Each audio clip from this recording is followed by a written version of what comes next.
எல்லாருக்கும் வணக்கம். நான் Hema Subramanian. Welcome to home cooking Tamil. இன்றைக்கி நம்ம ஒரு அருமையான நார்த் இந்தியன் லஞ்ச் காம்போ தான் பார்க்க போகிறோம். ஃபுல்காஸோட நம்ம எந்த சைட் டிஷ் வேணால் வச்சு சாப்பிட்லாம். ஆனால் பன்னீர் தான் அல்டிமேட் காம்போன்னு சொல்லலாம்.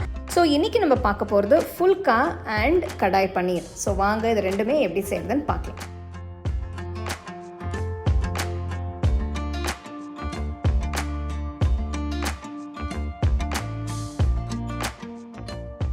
கடாய் பன்னீருக்கு முதல்ல ஒரு பேனில் கொஞ்சோண்டு எண்ணெய் விட்டு ஒரு பெரிய வெங்காயம் பெரிய துண்டுகளாக நறுக்கி போட்டுக்கோங்க. ஒரு குடமிளகா பெரிய துண்டுகளாக நறுக்கி போட்டுக்கோங்க. வெங்காயமும் குடமிளகாவும் ஒரு 2 நிமிஷம் நல்லா வதக்கணும். இப்போ காய்கறி கொஞ்சம் சாஃப்டாக இருக்குது. 2 நிமிஷம் கழித்து தனியாக எடுத்து வச்சுருங்க. அதே பேனில் 400 கிராம் பன்னீர் பெரிய துண்டுகளாக நறுக்கி போட்டிருக்கேன். பன்னீர் நல்லா கோல்டன் ப்ரௌன் கலர் வர வரைக்கும் ரோஸ்ட் பண்ணி தனியாக எடுத்து வச்சுருங்க.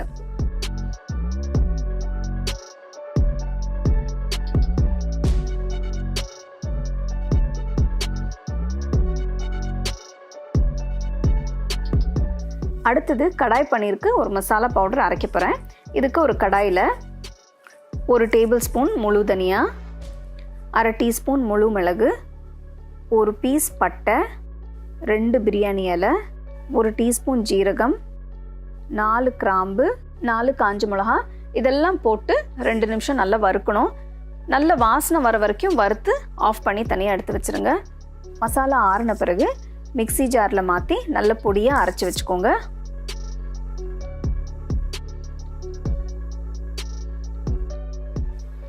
அதே கடாயில் கொஞ்சம் எண்ணெயை ஊற்றி 5 பெரிய பூண்டு பல், பெரிய இஞ்சி துண்டு நறுக்கி போட்டுக்கோங்க. 2 பெரிய வெங்காயம் ஸ்லைஸ் பண்ணி போட்டுக்கணும். 3 தக்காளி நறுக்கி போடணும். இது நல்ல ஒரு 8 நிமிஷம் வதங்கின பிறகு நல்லா சாஃப்டாக இருக்குது.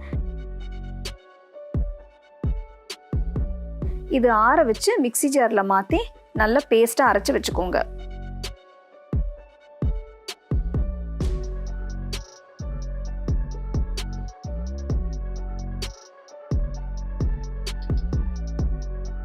ஒரு கடாய் எடுத்து அதில் 1 டேபிள் ஸ்பூன் எண்ணெய், 1 டேபிள் ஸ்பூன் பட்டர் இது ரெண்டையும் போட்டு அரைச்சி வச்ச வெங்காயம் தக்காளி பேஸ்ட் அதில் போட்டு நல்லா வேக வைக்கணும்.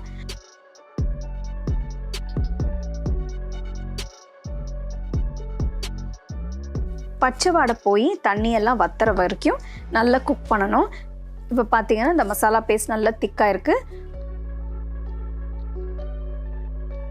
அரைச்சி வச்ச மசாலா தூளை இதில் போட்டு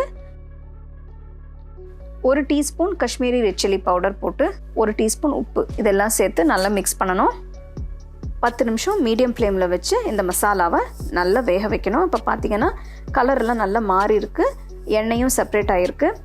இப்போது வறுத்த வெங்காயமும் குடமிளகாவும் இதில் சேர்த்து நல்லா மிக்ஸ் பண்ணி இன்னும் கொஞ்சம் தண்ணியை ஊற்றி ஒரு 10 நிமிஷம் வேக வைக்கணும்.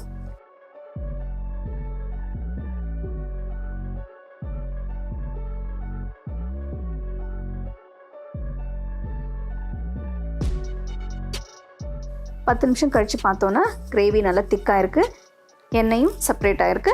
இந்த டைமில் நீங்கள் வறுத்து வச்ச பன்னீர் பீசஸை போட்டு நல்லா மிக்ஸ் பண்ணிவிடுங்க.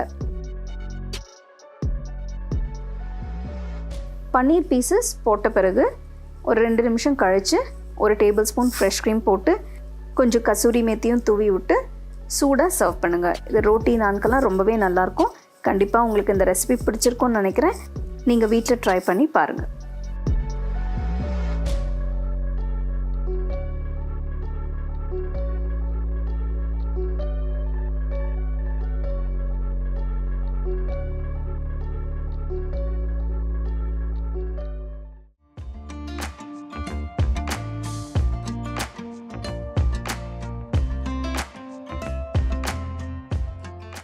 ஃபுல்கா பண்ணுறதுக்கு ஒரு பாத்திரத்தில் 2 கப் கோதுமை மாவு எடுத்திருக்கேன். இதில் 1 டீஸ்பூன் உப்பு போடுங்க. உப்பு போட்டதும் நல்லா கலந்து விடுங்க. இப்போ கொஞ்சம் கொஞ்சமாக சுடு தண்ணியை சேர்த்து பிசைய ஆரம்பிக்கலாம். தண்ணி ரொம்ப சூடாக இருக்கக்கூடாது, மிதமான சூடில் இருக்கணும். சுடு தண்ணி சேர்க்கறதுனால புல்கா ரொம்ப சாஃப்டாக வரும். இப்போது இதை 10 நிமிஷத்துக்கு நல்லா பிசைஞ்சுக்கோங்க. 10 நிமிஷத்துக்கு அப்புறம் பார்த்தீங்கன்னா மாவு நல்லா சாஃப்ட் ஆயிடுச்சு.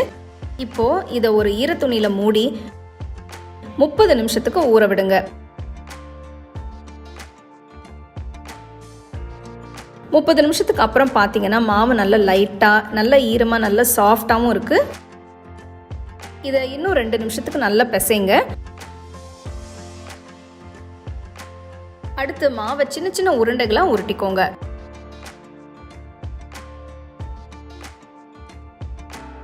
மாவை உருட்டி வச்சாச்சு. இப்போ நம்ம தேய்க்க ஆரம்பிக்கலாம். அதுக்கு சப்பாத்தி கல்லில் கொஞ்சம் மாவை தூவி உருட்டின மாவை வச்சு இந்த மாதிரி ஃப்ளாட் ஆக்கி தேய்க்க ஆரம்பிங்க. உங்களுக்கு ரவுண்டாக தேய்க்க வரலன்னா நீங்கள் ஒரு ரவுண்ட் ஷேப் மூடியை வச்சு கட் பண்ணி எடுத்துக்கலாம். மாவு ரொம்ப மெலிசாவும் தேய்க்கக்கூடாது, அதுக்காக ரொம்ப திக்காகவும் தேய்க்கக்கூடாது. பாருங்கள், இந்த மாதிரி தேய்க்கணும். அடுத்தது ஒரு தவா வச்சு கல் சூடானதும் அதில் தேய்ச்ச மாவை போடுங்க. அடுப்பை மீடியம் ஃப்ளேமில் வச்சு கொஞ்ச நேரம் வேக விடுங்க. மேல் பக்கம் ஸ்லைட்டாக பபிள்ஸ் வர ஆரம்பித்ததும் அடுத்த பக்கம் திருப்பி போடுங்க.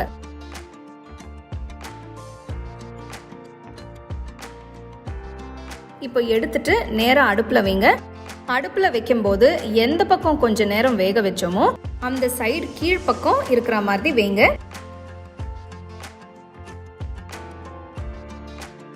ஒரு பக்கம் உப்பி வந்ததும் அடுத்த பக்கம் திருப்பி போடுங்க. உடனே அடுப்புலேருந்து எடுத்துருங்க. ஸோ அருமையான ஃபுல்கா ரெடி ஆயிடுச்சு. இதை நீங்கள் இப்படியே சர்வ் பண்ணலாம், இல்லைனா கொஞ்சம் மேலே நெய் ஊற்றி கூட சர்வ் பண்ணலாம். நல்ல சாஃப்டான சூப்பரான ஃபுல்காஸ் ஈஸியாக வீட்டில் எப்படி செய்கிறதுன்னு பார்த்தீங்க. இது நீங்கள் உங்களுக்கு விருப்பமான சைட் டிஷ் வச்சு நீங்கள் சர்வ் பண்ணலாம். இது ஒரு சூப்பர் ஹிட்டான ஒரு காம்போ தான் சொல்லலாம். கண்டிப்பாக நீங்கள் வீட்டில் ட்ரை பண்ணி உங்கள் ஃபேமிலி ஃப்ரெண்ட்ஸோடு ஷேர் பண்ணுங்கள்.